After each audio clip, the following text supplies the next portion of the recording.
जय हिंद दोस्तों, जय जवान जय किसान। मैं हूं राहुल जवान। मैं हूं आज अपने पैतृक जिले में। मेरे जिले की एक तहसील है नगीना। नगीना तहसील में गांव है सहालीपुर। वहां के किसान हैं गौरव सिंह, जिन्होंने आज हमें आमंत्रित किया है। काफ़ी समय से वीडियोज़ वगैरह देखते हैं और काफ़ी समय से जुड़े हुए भी थे।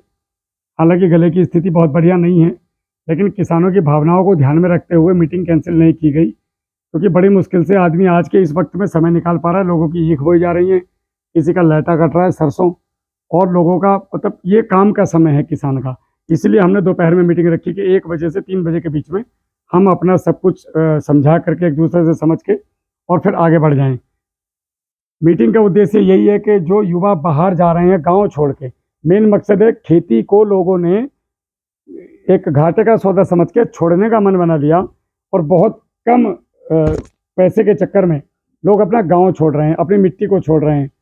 वही हमारी कोशिश है कि लोगों को वापस से गांव में लाया जाए, उनको रोजगार सिखाए जाएं कि किस तरीके से आप अपने गांव में आकर के अच्छा पैसा, अच्छी आमदनी और कृषि के माध्यम से अच्छी इज्जत कमा सकते हैं। तो किसान कार्यशाला इसके लिए प्रतिबद्ध है और निरंतर आप लोगों के बीच में लगातार हम लोग काम कर रहे हैं। आपके व्हाट्सएप रिप्लाई देने से लेकर आपके फ़ोन कॉल्स के रिप्लाई देने तक हम लगातार निरंतर इसमें बने हुए हैं। ये संस्था अपने आप चलती है। हम लोग किसी का कोई हमारा मतलब कोई इसमें चैरिटी नहीं करता है, ना ये क्या बोलते हैं सरकारी संस्था है। ये किसानों के प्यार और मोहब्बत से चल रही है। तो मैं अभी परिचय लेकर के फिर अपनी किसान कार्यशाला को आगे बढ़ाएंगे। भैया नमस्ते, आपका परिचय। नमस्कार दोस्तों, मेरा नाम किसान गौरव सिंह, ग्राम शाहलीपुर जी। मैंने राहुल भैया की बहुत सारी वीडियो देखी है। काफ़ी मैं इनसे प्रभावित हूँ। मैं चाहता हूँ जो ज्ञान इन्होंने यूट्यूब के थ्रू अब लोगों को दिया है और किसानों को भी मिले, मेरे गांव के किसानों को मिले, आसपास के क्षेत्र में किसानों को मिले और उसका वो लाभ उठाए। ये बड़ी बात है गौरव भाई। नहीं तो लोग आजकल क्या है कि अपना अपना पूछा, अपनी खेती बढ़िया करिए और शांत बैठ गए। चलो आप बैठिए और हम ये मुझे दे दीजिएगा, नहीं तो ये आवाज़ क्रॉस करेगा। जी जी धन्यवाद। नमस्ते जी, जय हिंद। मेरा नाम राहुल जवान है और आप सभी का किसान कार्यशाला में हार्दिक स्वागत है। आप लोगों का बहुत बहुत धन्यवाद कि आप अपने कीमती समय में से ये समय निकाल करके हमें यहाँ पे सुनने के लिए आए। और मैं उम्मीद करूँगा जब आप यहाँ से जाएंगे तो निश्चित रूप से गौरव भाई को बोलोगे कि यार हमने बड़ा अच्छा समय बिताया और बहुत कुछ सीखने के लिए मिला। शुरुआत है मेरा यहाँ आने का मकसद। आने का मकसद है कि हम लोग जो खेती कर रहे हैं आज की तारीख में, खेती को हमने कर तो रहे हैं लेकिन बहुत परंपरागत तरीके से कर रहे हैं। मतलब अब से 50-100 साल पहले जो खेती होती थी उन्हीं चीज़ों को आज भी करते जा रहे हैं। वो बिंदु एक एक करके मैं आपको समझाता जाऊंगा। यहाँ मुख्यतः गन्ने की खेती होती है, सारे लोग लगभग गन्ने वाले हैं। तो मेन बात यह है जो आज के समय में हमें पीछे धकेलती है कि किसान आज परेशान क्यों हैं, है नहीं। हर कोई आता है, वो माइक पकड़ता है, किसान किसान चिल्लाता है, किसी को हमसे वोट चाहिए, किसी को हमें बोतल बेचनी है। उसके बाद वो किसान की तरफ फ़ोन उठा के ना देखता है ना कोई मुड़ता है। मैं गलत बोल रहा हूँ जी? जितने भी आज तक अपने बन के आए तो वो आते होते बहुत अच्छे लगते हैं। जैसे राहुल भाई आ जाए, कल को मैं तुम्हारा फ़ोन ना उठाऊँ तो मेरे आने का कोई मकसद बनता नहीं है, फिर बेकार है। मेरे कोई चीज़ बता के गया, वो भाई ड्रम लेके खेत पर गया, वो भूल गया। अब कम से कम वो मैसेज अगर मुझे कर रहा है तो 24 घंटे के अंदर मुझे रिप्लाई दे देना चाहिए, या मेरी टीम मुझे ऐसी निर्धारित करनी चाहिए तो 24 घंटे में भैया का रिप्लाई दे दे, ताकि तभी तो खेत में करोगे। वरना इतनी चीज़ें कहाँ याद। मैं तो इसलिए याद है क्योंकि मैं दिन रात ये कर रहा हूँ और करवा रहा हूँ। आप लोग पहली बार करोगे तो पहली बार में 10 गलतियाँ करता है आदमी। वो गलतियों में आपका हाथ पकड़ के आपको चलाने वाला एक संस्था चाहिए। तो हम लोग वही निकल के आए। हम कोई अलग से नहीं हैं, आप ही के घरों में से निकले हुए बच्चे हैं। मैं 2002 में सेना में भर्ती हुआ था। आपके पास में एक गाँव है चौकपुरी, बिजनौर से जब आप मुरादाबाद की तरफ चलते हैं 7 किलोमीटर चलने के बाद गोलबाग तिराहा है। गोलबाग तिराहे के पास में 700 मीटर मेरा गाँव है। वहाँ महासे तुराराम जी थे, उनका मैं पोता हूँ। जो बुजुर्ग हैं वो जानते हैं, और जो नए वाले हैं उनके लिए है कि आप मेरे नाम से किसी को भी पूछ लोगे तो आपको कोई ना कोई वहाँ बता ही देगा। महासे जी के बच्चे हैं? मैं महासे जी का भतीजा हूँ जी। राविंदर जी का। उनके जो बीच वाले भाई हैं श्री वीरेंद्र सिंह, उनका लड़का।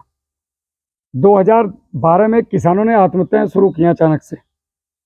ये चीज़ हमारे निगाह में पहुंची। मेरी 10 साल नौकरी थी उस समय में। अखबार में पढ़ा तो देखा कि यार ये ऐसा क्यों कर रहे हैं किसान, कोई आत्महत्या तो नहीं करनी चाहिए। हमने घर फ़ोन किया, पिताजी से पूछी तो कोई संतुष्टिपूर्वक जवाब पिताजी का भी नहीं मिला कि किसान आत्महत्या कर क्यों रहा है। जहाँ पे आत्महत्याएं हुई थी वहाँ गए अपने स्तर से छुट्टी लेके, पता किया तो पता चला जागरूकता नहीं है। अब यहीं एक एग्जांपल देता हूँ कि गौरव भाई ट्रैक्टर बेचते हैं, लेकिन गौरव भाई ने कभी खेती नहीं की। जिसने खेती की है उसको ट्रैक्टर चलाना नहीं आता, तो ये ट्रैक्टर सही काम करेगा? जो आदमी आज खेती कर रहा है खेत में, वो आदमी को कभी, उस आदमी को ये नहीं पता कि मेरे खेत में जो बीमारी लगी इसका उपाय क्या है। वो उपाय किससे पूछने जा रहा है कि मेरा ही एक बच्चा पढ़ लिख के बीएससी किया जो कभी खेत में नहीं गया। तो मम्मी ने बोला ना मेरा लाल खेती थोड़ी करेगा, तुम अजय ही जंगल में मजदूर करेगा, गर्मी हो रही है। ऐसे ही होता है। वो लाल बड़ा हुआ और उस लाल ने बड़ा होकर एग्रीकल्चर से बीएससी एमएससी किया। अब वो लाल या तो कृषि अधिकारी बना, या वो लाल बड़ा होकर के उसने दुकान खोल ली फर्टिलाइजर की, क्योंकि लाइसेंस तो बीएससी पास को मिलेगा एग्रीकल्चर वाले को। अब वो लाल जिसने कभी जिंदगी में गन्ने का मुन्ना पकड़ के नहीं देखा, वो लाल तुम्हें खेती करा रहा है। जो आदमी 40 साल से खेत में खेती कर रहा है प्रैक्टिकल तौर पे, वो उस लाल के पास जा रहा है कि भैया देखिए मेरे खेत में यो बीमारी आई, कैसे भागेगी। गौरव भाई समझने वाली बात है। खेती पे अनुभव वो दे रहा है जिसने कभी खेती की नहीं, और खेती पे अनुभव वो ले रहा है जो हमेशा खेती करता है। तो दोनों चीजें गड़बड़ हैं। भर्ती मैं हुआ, ट्रेनिंग मैंने करी, राइफल तुम चला रहे हैं मेरे बदले में जाके। भाई साहब ऐसा कैसे हो जाएगा काम? क्या ऐसा पॉसिबल है? तो इस देश में, हमारे देश में, अगर आप सेना में जाओ तो आपकी ट्रेनिंग है, आप पुलिस में जाओ तो आपकी ट्रेनिंग है, आप इंजीनियर बनो तो आपकी ट्रेनिंग है, आप पटवारी बनो तो आपका, हर महकमे की ट्रेनिंग है। क्या कभी किसान की ट्रेनिंग हुई कि मेरा एक लड़का, नया लड़का है, वो खेती करने जा रहा है, तो जो काम आप बिना प्रशिक्षण लिए करोगे क्या उसमें कभी सफल हो पाओगे? तो यही कारण है कि हम लोग ज़्यादातर असफल हो रहे हैं खेती में, क्योंकि हम पूछ क्या कर रहे हैं, गौरव भैया गन्ना बोना कौन सा बोऊं? अबे तू कहेगा किसान, अगर तुझे नहीं पता कौन सा बोऊं?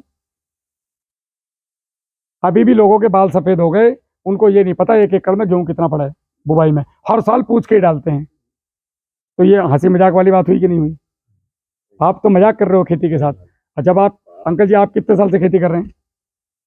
30 साल हो गए। लगभग 30 साल हो गए। हर साल ईमानदारी से बताना, जब गेहूं बोने जाते हैं, चीज पूछने जाते हैं, 100 में से 80 आदमी ये पूछते कि नहीं पूछता भाई कितना डाल दिया? किसान सेवा केंद्र पर पहुंचेंगे तो पूछा उससे। अब किसान सेवा केंद्र पर बैठा कौन है? जिसने कभी खेती नहीं की, और जिसने खेती की वो पूछ रहा है। तो अगर वही आदमी खेती सीख ले जो खेती कर रहा है, तो देश का भला होगा कि नहीं होगा?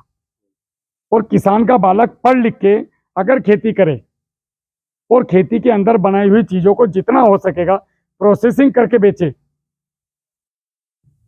इसी से हमारा भला होना। ये नहीं कि मैं 2 खूड़ बेच दूंगा, मेरे को पटवारी बना दे, 2 खूड़ बेच दूंगा दरोगा बना दे, इससे नहीं चले करता काम। आप शुरू से नंबर 2 सिखा रहे हो बच्चे को कि बेटे मैंने रिश्वत दी है तेरे भर्ती होने में, और तू भी रिश्वत से पैसा कमा के लाना। सोचो हमारा दिमाग कहाँ, हम सामाजिक क्या व्यवस्था बना रहे हैं एक समाज के अंदर बच्चों को लेकर के, कि बात कर ले मैं दे दूंगा 18 लाख। क्यों दे दूंगा भाई? 1 रुपया नहीं दूंगा। तेरे अंदर टैलेंट है तो जाके नौकरी वो कर, और नहीं है तो खेती करा कर, और खेती को भी उन्नत तरीके से कर। तो जब वो पढ़ा लिखा बच्चा, जब पढ़ लिख करके आगे खेती करेगा, तो वो बच्चा आपकी खेती को करेगा भी उन्नत तरीके से, सिस्टमैटिक तरीके से करेगा, पानी भी बैलेंस देगा। आप पानी फ्लड में चला रहे हो, रात को चलाया, सुबह तक ट्यूबवेल चल रहा है, वो बच्चा सीखेगा कि यार पानी जा रहा है एनवायरनमेंट में से, क्योंकि वो पढ़ के आया है। तो वो पानी पे काम करेगा, वो मिट्टी पे काम करेगा, वो बीमारी पे काम नहीं करेगा। वो काम किस पे करेगा? प्रिकॉशन पे। तो पढ़ लिख करके आना चाहिए खेती में, और हम जा रहे हैं खेती को छोड़ के। आप किसी भी गांव में चले जाओ, लोगों ने पुस्ते बांध रखे इतने बड़े बड़े, और बैठकें बना रखी। आज उन बैठकों में कोई झाड़ू मारने वाला नहीं है। 100 में से 80 बैठक गाँव की खाली पड़ी। बच्चे कहाँ? दिल्ली नोएडा। उनसे जाकर पूछो कि बेटा मेरे सर पे हाथ रख के कसम खा के बोल तू खुश है? वो कह रहा आज गाँव ले जाओ, मैं तो चक्कर में लग रहा हूँ, कोई मुझे बुला ले किसी तरीके। गौरव भाई तुम्हारा भी ये अनुभव रहा होगा, अब ज़्यादा सुकून है। ठीक है। तो मेरे कहने का मकसद ये है कि हम बच्चों को गलत तरीके से ही खेती के बारे में रिप्रेजेंट करते हैं। जैसे अगर गौरव भाई मेरे घर गए और मैं पहले बता दूं कि बहुत बड़ा बेकार आदमी है, घटिया आदमी है, उसको ज़्यादा मुंह मत लगना, तो आप चाहे जितने अच्छे हो, मेरे परिवार की नज़र में आपकी छवि खराब रहेगी जीवन भर। अगर मैं ये कहूँ गौरव भाई बहुत सम्मानित आदमी है, बहुत बढ़िया आदमी है, बड़े उन्नत किसान हैं, और बड़े बड़े एकदम निगाह के बहुत साफ हैं, तो मेरी घरवाली आकर के आपको चाय पिलाएगी कि भैया नमस्ते, बैठो चाय पियो, इसके पापा आ रहे हैं, आपको बता के गए, आप लेट जाओ आराम से। फर्क किसका हुआ? समझाने का। जब आप घर आके खेत में फावड़ा फेंक के मारोगे घुसमर क्या होगा, कुछ ना रखा होता है खेती में, मर गए हम तो करते करते। तो बच्चा का सोचेगा वाकई में इसमें कुछ नहीं है, तो मन हट गया। और निगेटिव तरीके से अगर आप कोई भी चीज़ करते हो वो किसी काम की नहीं है। आप एक खेत में जाओ, कभी खाद देना पानी देना, उस खेत को गाली देना, ट्रायल करके देख लो, 8 दिन में अंतर आ जाएगा। और एक खेत को खाद मत देना, केवल ये बोलना कि यार बहुत बढ़िया फसल है मेरी, बड़ा मजा आ रहा है देख के, और प्यार से हाथ फेरना गेहूं की बाली पे, तुम अंतर दिखाई दे जाएगा 7 के बोए गेहूं में ही। ये बस गाली देने से और प्यार करने से ये इतना वाइब्रेशन का फर्क पड़ता है खेती में। तो हम लोगों ने जो बालकों को सिखाना शुरू किया वो गलत चीज़ें सिखानी शुरू की, खेती के प्रति उनको मोड़ना, जबकि ऐसा नहीं है। हमारी भी धारणा यही थी जो आज आपको बता रहा हूँ। मैं भी पहले ये सोचता था खेती थोड़ी करने के लिए फौज में गए मौज लेंगे, लेकिन बाद में समझ में आया कि नहीं यार, हमारी जो मूल जड़ है, जड़ वो जड़ ही गड़बड़ है। अगर इस मकान की नींव अगर ना रखवाओ तो ये कितने दिन टिकेगा, 2-4 साल में खत्म कहानी। तो नींव हमारी जो है वो खेती है। अब हम जो खेती कर रहे हैं उसमें हम क्या क्या गलतियां करते हैं, क्या क्या गड़बड़ी कर रहे हैं। हम लोगों का ध्यान है कि भैया हमारे खेत में टॉपर आता है जी, हमारे खेत में पोका बोइंग आती है, तो तुरंत ये सुनते ही एकदम आते हैं कि भाई साहब ये 120 साल पुराना प्रोडक्ट है, 15 देशों में हम इंटरनेशनल काम कर रहे हैं, इस प्रोडक्ट से ये हो जाएगा, इस प्रोडक्ट से वो हो जाएगा। भाई कुछ नहीं होना इनसे, समझ में आई। आपके अगर पेट में गड़बड़ है, पेट ठीक नहीं है, तो चेहरे पर जितना नाई से मसाज करा लो भाई, किसी काम की नहीं। अपने पेट को ठीक कर लो तो चेहरे पर ऑटोमेटिक रौनक आ जाएगी। तो हमें वो न सिखा करके ये बेचना सिखाया जा रहा है कि भाई साहब ये ले लो। जैसे एक आदमी को ठंड लग रही है किसी को, और वो नंगा बैठा है खाट के ऊपर, नीचे गद्दा है, उसके ऊपर रजाई फोल्ड करके रखी हुई है, लोई भी रखी है। तो लोग वहां पे आ रहे हैं कि भाई साहब सुनो ठंड लग रही है कि हाँ जी, ये सूप पियो, बहुत बढ़िया सूप बनाया ठंड के लिए स्पेशल। उसके बाद में गौरव भाई गए कि ये जैकेट एकदम प्योर नायलॉन की है, ठंड नहीं लगेगी। आप गए ये कॉटन की बंडी है, मैं गया मैं लोई बेच रहा हूँ, कोई ये नहीं बता रहा कि खड़ा हो, ये रजाई उठा और ओढ़ ले और सो जा। तो हम लोगों ने वो रजाई उठाने का काम किसान को चालू किया कि भाई तू कहीं मत जा, सब कुछ इस घेर में ही है गौरव भाई के। अभी आम के ऊपर मॉल आ रहा है, ये दुनिया परेशान है, क्या दवाई डालूं, कुछ नहीं, मिट्टी का स्प्रे कर दो उठा करके, ये मिट्टी 1 नंबर का रिजल्ट है। फिटकरी का स्प्रे कर दो, दूध का स्प्रे कर दो, घर में दूध सभी के है, दूध फट गया उसके पानी का स्प्रे कर दो। लेकिन हमें तो शीशियों में दिमाग बैठ गया, चलो उस पर भी आते हैं अभी। तो मेन था कि हम खेती में क्या क्या गड़बड़ियां कर रहे हैं और कौन हमसे ये करवा रहा है। तो हमारे दिमाग को एक तरफ से डायरेक्टली डाइवर्ट कर दिया कि अगर मैं सीसीओ पे नहीं जाऊं या मैं आज की तारीख में किसी दूसरे को गुरु ना बनाऊं तो मैं खेती नहीं कर सकता। ये गड़बड़ बात है, ऐसा नहीं होता है। खेती में कोई गुरु नहीं चाहिए। खेती प्रैक्टिकल चीज़ है, अनुभव की चीज़ है, सीखने की चीज़ है। आप प्रयोगों को अपने खेतों में करो, उनको सीखो और आगे बढ़ो यार, क्यों किसी के पीछे पड़ना है। आज राहुल जवान यहाँ खड़ा हुआ है, कितने साल खड़ा रहूंगा मैं, 40 का हो गया और 10 साल बोल सकता हूँ। सारी जिंदगी क्या मैं बोलते बोलते खेती कराऊं। आपका काम है मुझे सुनना, मेरे जैसे और भी जो लोग समाज सुधारक में काम कर रहे हैं उनको सुनो, सुनने के बाद एक खूड़ में करो, अगर रिजल्ट आए तो आगे बढ़ो, नहीं तो जय सिया राम, कहीं नहीं खत्म, लड़ाई झगड़ा क्यों करना किसी से। तो हम कुछ ऐसे बिंदुओं पर बात करेंगे जिसमें खेती में हमें बहुत ज़्यादा खेती की तरफ से मोड़ दिया, हमारे बच्चों का भविष्य खतरे में है। अब हम जिस ढर्रे पे खेती कर रहे थे आगे नहीं कर पाएंगे। सोचो 2024 में आप इतने परेशान हो। आज वो भैया क्या बोल रहे थे कि जी मैं कंगाली की स्थिति में हूँ, बात करना छोड़ दिया रिश्तेदारों लोगों ने बात करना छोड़ दिया जी, मैं गन्ने में इतना बर्बाद हो गया, मेरा कुछ निकल नहीं रहा साहब, और दुनिया भर का कर्जा, मैं बाहर कैसे निकलूँ। बागपत के किसान थे, नाम नहीं बताऊंगा, वीडियो बन रही है। मैंने उनसे कहा कोई बात नहीं, चिंता मत करो, सब हो जाएगा। तो सोचो किसान आज कहाँ खड़ा हुआ है। आप लोग अपने अंदर अंदर झांको, सब हम सब कर्जदार हैं कृषि कार्ड के।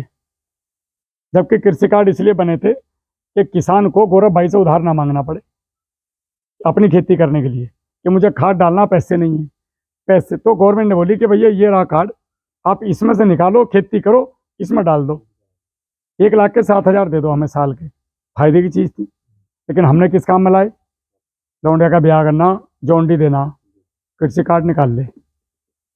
लौंडे को बुलेट चाहिए नगीना जाने के लिए, ट्यूशन पढ़ने के लिए, और कोचिंग में 50,000 रुपये लग रहे हैं, कृषि कार्ड निकाल ले। ट्रॉला बड़ा बनवाना पड़ोसी से, कृषि कार्ड निकाल ले। मकान बनवाने, कृषि कार्ड निकाल ले।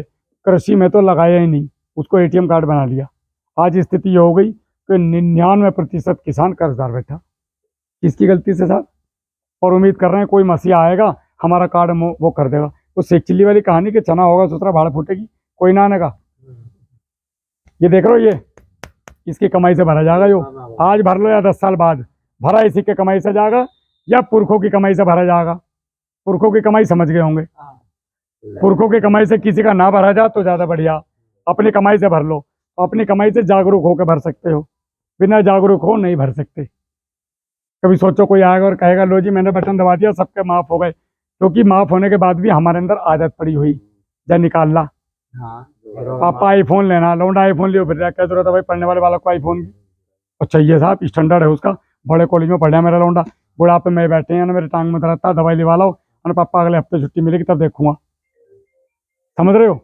तो हमने ही बच्चों को बिगाड़ दिया, तो हमने चीज़ों को मिसयूज ज़्यादा किया है। अभी हम आपने देखा होगा पानी पे मिसयूज बहुत कर रहे हैं। मैं अपने गांव की बताता हूँ, मैं और मेरी घरवाली सुबह आ रहे थे, तो हमने जब देखा तो गांव के अंदर पूरा दोनों तरफ से पतनाले भरे चल रहे हैं मस्त वाले। तो मेरी वाइफ बोलती देख करके कि इन लोगों को 10 साल बाद समझ में आएगी ये बात। ट्रैक्टर धुल रहे हैं भाई साहब, भैंस धुल नहीं जा रही है, टोटी खुली छोड़ दी। आपको पता है बिजनौर जिले की कम से कम 5 ब्लॉक ऐसे हैं जो खतरे के निशान में आ गए हैं। पिछले साल मैंने भी बहुत जागरूक अभियान गवर्नमेंट के साथ मिलकर चलाया था। उसमें 1.2 फीट कम नहीं होता है, ये आदत रहा गौरव भाई दिन भर इसकी। 1.2 फीट साहब, अब आप लगा लो इतना ज्यादा, मतलब हम नीचे पहुंच गए पानी वाटर लेवल में। अगले 10 साल में क्या होगा? अगले 10 साल में क्या होगा जी? हम कहाँ जाएंगे? ये जो बच्चे बैठे हैं जिनको पता भी नहीं है क्या हो रहा है आम के पेटे के नीचे, ये बड़े खुश होंगे, कुछ मजेदार चीज होने वाली। जो मंदारी खड़ा सामने कुछ निकाल लगा पिटारे में से, अभी तक तो बैठ के सुन रहे हैं बच्चे, लेकिन इनको भी नहीं पता कि हम इनके भविष्य को बर्बाद कर रहे हैं। ये इनकी धरोहर है जिसे हम आज लुटा रहे हैं। तो अगर हमने नहीं सोचा इनके बारे में, जैसे 1962 से और अब तक अगर हमारे बुजुर्ग थोड़ा हल्का हाथ रखते केमिकल पे, तो आज मेरे जैसे आदमी को सेना की कुर्सी बढ़िया वाली ठीक ठाक नौकरी छोड़ के यहाँ ये बोर्ड लेके नहीं खड़ा होना पड़ता आपके सामने। मैं तो अभी ऑन सर्विस था, 17 साल में VRS लेना पड़ा मुझे, क्योंकि मुझे आना था इस तरफ। हर आदमी के दिमाग में किसी न किसी के दिमाग में कुछ ना कुछ फितूर चलता है। मेरे दिमाग में ये था कि किसानों के लिए कुछ बड़ा करना है जिंदगी में, इतना बड़ा जो किसी ने ना किया हो अभी तक या कोई ना कर रहा हो। गांव गांव जाके लोगों को जागरूक करना है, केवल जगाना है कि भैया सुबह हो गई, उठ जा, अब ना उठे आपकी मर्जी, सोते रहो, मुझे कोई फर्क नहीं पड़ता। तो हमने साहब ये काम चालू किए, करते करते आज हम इस स्थिति में आ गए कि हमारे पास लाखों की संख्या में किसान हैं और सब किसान सफल हैं, कोई किसान परेशान नहीं है। दूसरा, हम कोई पैसा किसी किसान से लेते नहीं है।